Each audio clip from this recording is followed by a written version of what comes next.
तो शब्द के बारे में संतों ने कहा और उदाहरण भी देकर बताया है कि एक शब्द रत्नाकर डाकू को भगवान बुद्ध की एक शब्द औषधि का काम कर गया और जीवन की चक्र बदल दिया।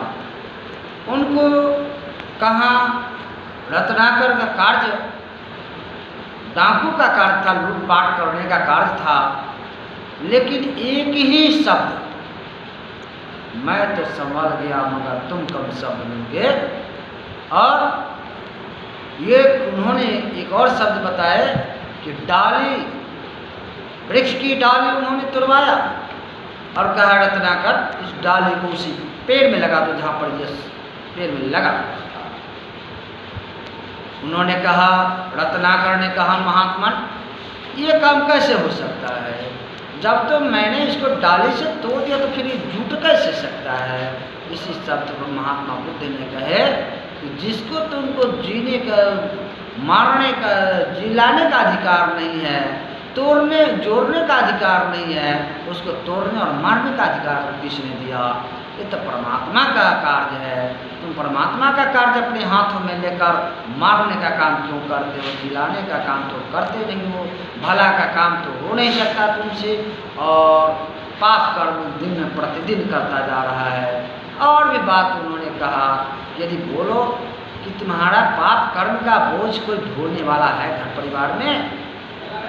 विशेष बात उन्होंने जब अपने घर परिवार में जाते हैं, रत्नाकर जाता है और यही शब्द घर परिवार वाले को कहता है, अपनी पत्नी से कहता है, माता पिता संतान से कहता है कि मेरे परिवार के गणों लोग, मेरी पत्नी लोग सुनो कि मैं तो तुझे कहीं से यापन करके जीवन यापन करा रहा हूँ, लेकिन यह बताओ कि जिस दिन मुझे यह सरकार दंड करेगी, या मैं पकड़े जाऊं, या कुछ हो जाए, या पाप का अधिकारी, या भगवान के यहाँ मैं जब वध कर जाऊं तो इसका पाप का अधिकारी तुम लोग भोगेगी।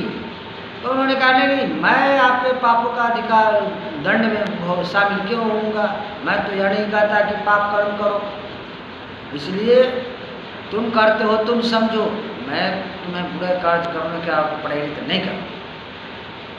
तब वहाँ से जब आते हैं रत्नाकर अपने परिवार से ठोकर खा के, तब महात्मा बुद्ध के चरणों में गिरते हैं और कहते हैं, सरकार अब तो मुझे कोई ना कोई रास्ता बताइए, मैं तो रास्ते से बहुत दूर भटक गया था। तो उन्होंने कहा कि देखो रास्ता तो है, लेकिन तुम चल पाओगे तब तो। उन्होंने कहा कि चल लेंगे महात्मा जी, हमको जरूर रास्ता दिखाइए। उन्होंने और साथ ही साथ कहा कि एकदम छोटा सा शब्द हमको बताइए जो हमको बोला हो जाए। उन्होंने कहा कि सबसे छोटा शब्द और प्रेम का शब्द बोलना हो, राम बोलना, और वह भी छोटा शब्द उनसे बुलाया नहीं जाता है, माड़ा माड़ा बोलते हैं। यही छोटा शब्द रत्नाकर के जीवन को दिव्य दर्शन करता है और दिव्य ज्योति फैला देता है, आचरण बदल देता है, रहन सहन बदल देता है, और उसको एक कर्म से सुकर्मी की ओर सदकर्म रास्ता बताता है, रास्ता प्रशस्त होता है। इसी पर संतों ने कहा कि उल्टा नाम जपै जग जाना, वाल्मीकि भय भ्रम समाना।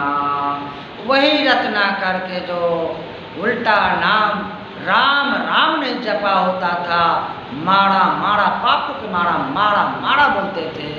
अब इतना लगातार नाम जप किया माड़ा माड़ा कि विष्णु भगवान के मन द्रवित हो उठा। कहा तो नाम तो मेरा ही जपता है, उसमें उसका कोई कसूर नहीं है, उसने ऐसा कर्म ही किया है कि मेरा नाम तो लेता है, लेकिन जुबान पर सीधा नाम नहीं आता, इसलिए कोई बात नहीं है। और आकर उनका जीवन दिव्य दर्शन देकर जीवन धन्य करते हैं। और वही रत्नाकर वाल्मीकि के समान महाज्ञानी, महातपस्वी, महापुरुष धरती पर होते हैं, प्रसिद्ध सिद्ध पुरुष होते हैं, जो आज वाल्मीकि नगर जो भी प्रसिद्ध है उन्हीं वाल्मीकि नगर से है। उन्हीं के नाम रत्नावली, और रत्नावली के नाम से आज वाल्मीकि नाम में जीता जागता धर्म भारत भूमि पर वह चमकता हुआ धरा नाम है। तो इस तरह से तो ये एक महात्मा बुद्ध का ये शब्द औषधि का काम कर दिया, उनके जीवन संवार दिया, जीवन की पटल बदल दिया।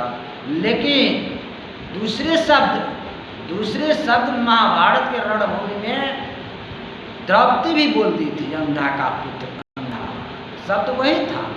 एक शब्द इधर रत्नावली के जीवन में बदलाव कर दिया, एकदम औषधि का दवा का काम किया, जीवन में चमत्कार ला दिया। लेकिन वही शब्द क्रूर शब्द निकल गया तो दुर्योधन जब राज्यसभा में आ रहे थे, जब पांडव जो घर बनाए थे नया, उसके जो गृह प्रवेश में शामिल होने आ रहे थे, और उस घर का जो ऐसा माहौल ही बना था कि जहाँ पानी था वहाँ सूखा नजर पड़ता था, और जहाँ सूखा था वहाँ पानी था, ऐसा माया का माहौल बन रहा था।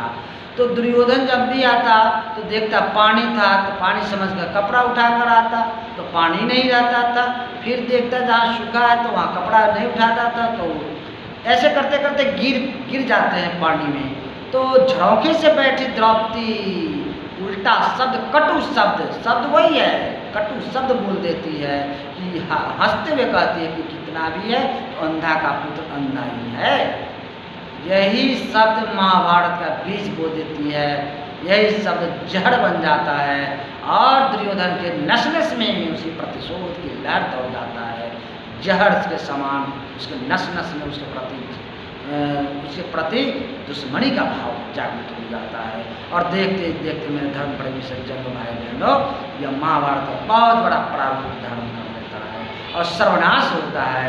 सर्वनाश होने से चंद मिनट पहले भगवान श्री कृष्ण ने सोचे कि मेरे रहते इतना बड़ा महाभारत हो जाएगा तो मेरे रहने का क्या मतलब होगा, इसलिए उन्होंने शांति दूत बनकर दुर्योधन के दरबार में पहुँचे थे और कहे थे कि यदि न्याय चाहे तो आधा दो, आधा में भी बाधा हो तो दे दे ग्राम, केवल 5 ग्राम, उसी में निर्मल होकर जिएगा मेरा पांडव।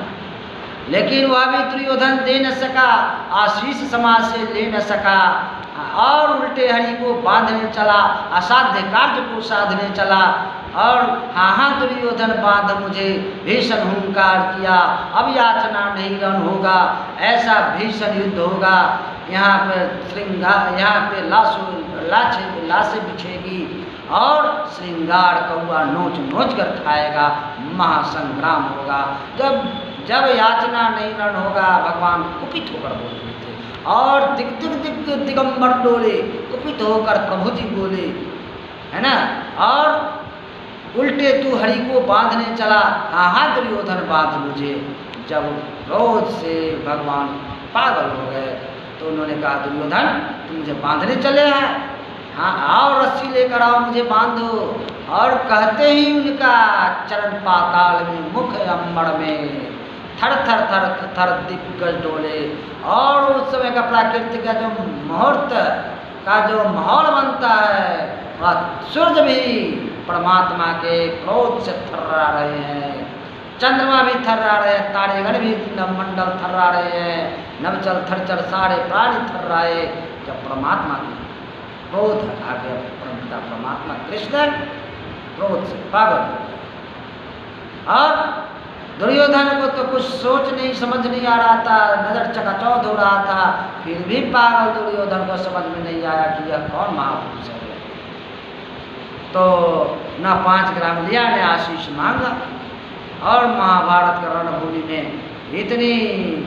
इतनी रणभूमि में युद्ध हो गए कि तो मेरे धर्म प्रेमी सज्जनों भाई बहनों, कहने का तात्पर्य एक है कि शब्द तो एक ही है, शब्द तो एक ही है। महात्मा बुद्ध ने संभाल कर शब्द निकाले तो रत्नावली, रत्ना के लिए वह औषधि का दवा का काम किया, जीवन बदलने का काम किया। और शब्द वही है, यहाँ पर जैसे वह शब्द पे शब्द संभाल कर नहीं बोला गया, तो वह शब्द यहाँ पर बाण की तरह काम किया और यहाँ पर क्या से क्या करा दिया, महाभारत को करा दिया, शांति क्या कराया। तो शब्द को चलाने के ऊपर है, शब्द को इस्तेमाल करने की ज़रूरत है। शब्द को हम कैसे एक दूसरे को प्रस्तुत करें, प्रस्तुत करने के ऊपर है।